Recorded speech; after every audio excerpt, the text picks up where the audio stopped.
Uma unezinhlungu esifubeni, kusho ukuthini lokho? Kusho ukuthi enye yezitho zomzimba ezithwala igazi iyaqina, iyavinjwa futhi ikunikeza isignali. Ungase uzwe ukungakhululeki njengokungathi kunesisindo esikhulu, esibekwe esifubeni sakho. Kungase kuhlotshaniswe nokujuluka, ubugigitheka, ubunzima bokuphefumula, ubuzizwa ubutharathara kakhulu. Lezi izimpawu ezibonisa ukuthi isifo senhliziyo siqhubeka futhi siyenzeka futhi siyabuthinta. Kungase kube nokungakhululeki esifubeni okuhambisana nobuhlungu obusakazeka emhlathini nasezingalweni. Ngakho ungazinaki lezi zimpawu. Lezi zimpawu zibaluleke kakhulu futhi ungazizibi. Okufanele ukwenze uma unezi zimpawu uma usekhaya futhi uwedwa ekhaya, funa i-Disprin. Amathebulethi e-Disprin atholakala kuwo wonke amakhaya. Thatha amathebulethi amabili e-Disprin, uwanqibilikise emanzini bese uwaphuza. Uma unayo i-statin, ithebhulethi ye-statin ekhaya, sicela uyithathe leyo statin. Futhi, uma unayo i-Sorbitrite ekhaya, bese ubeka amamiligram 5 e-Sorbitrite ngaphansi kolimi lwakho. Lokho kungakunika ukukhululeka ebuhlungwini futhi kuvimbele isifo senhliziyo. Manje, into engcono ongayenza empeleni, ukuba nenombolo ye-ambulensi kufoni yakho ukuze uyishayele ngokushesha, ubize i-ambulensi. Bese uya esibhedlela ngokushesha. Awudingi ukwethuka uma lenkinga yesifuba iqala.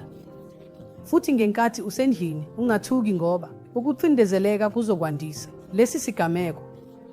Lokho kuzokwenza izinto zibe zimbi kakhulu. Ngakho-ke vele uphumule, ulale embhedeni, wenze ucingo, bese uvumela i-ambulensi ifike esibhedlela. Noma uma unomuntu ohlobene nawe, angakushayela esibhedlela. Futhi ungathola usizo lwezokwelapha ngokushesha okukhulu. Manje, uma umuntu elahlekelwa, ukwazi, lokho kusho ukuthi unesengxobe. 90% ukuhlasela kwenhliziyo okungamaphesenti 5 akunayo isengxobe, kodwa amaphesenti 5 angaba nesengxobe nawo. Uzwile ngezindaba zentsha abantu abasha abalahlekelwa ukwazi futhi bafa. Lokho kuwukuma kwenhliziyo ngokuzumayo. Futhi uma uthola umuntu owile futhi onesengxobe, kufanele ubheke isifutho sabo ngezithupha ezimbili eduze kwentamo. Izwa ukushaya kwe-carotid. Kufanele ubheke ukuphefumula ngezithupha ezimbili ngaphansi kwekhala futhi ubone ukuthi umuntu uyaphefumula yini. Bese uqala ukuvuselela inhliziyo nemiphimbo. Lokho ikva isindisa ukuphila. Noma yiluphi uhlobo lwekva lungcono kunokungabi nayo nhlobo.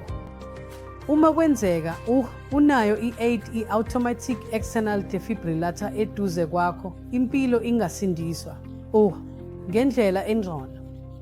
Manje kuyini i-8? I-8 iyimishini encane etholakala kuzo zonke izikhumulo zezindiza, kuzo zonke iziteshi zemetro, iziteshi zesitimela nabantu abanolwazi olukhulayo. Abantu bayazifaka ngisho nasezitolo ezinkulu.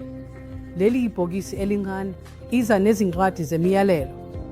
Usebenzisa i-8 ubeka ama-pedals phezu kwe noma ama-patches kumuntu olahlekelwe ukuqonda. Izohlaziya isigqi. Izokutshela uma kwenzeka asikho isigqi. Uqhubeka nekha. Uma i-rhythm iyingozi, okungukuthi ifomule ventricular tachycardia noma ventricular fibrillation, izokhipha ukushaqeka bese isindisa impilo. Ngakho-ke yazi nge-8, yazi ngekva. Yazi ukuthi kufanele wenzeni uma unezinhlungu zasesifubeni noma ukungakhululeki esifubeni. Bona udokotela wakho wezinhliziyo. Vakashela udokotela wakho wezinhliziyo. Ukwenza ukuhlolwa kwezempilo okuvimbelayo empeleni kuyindlela engcono kakhulu yokuzisindisa kunoma yiluphi uhlobo lwengozi engase ibe khona. Landelani indlela. Ngiyabonga kakhulu.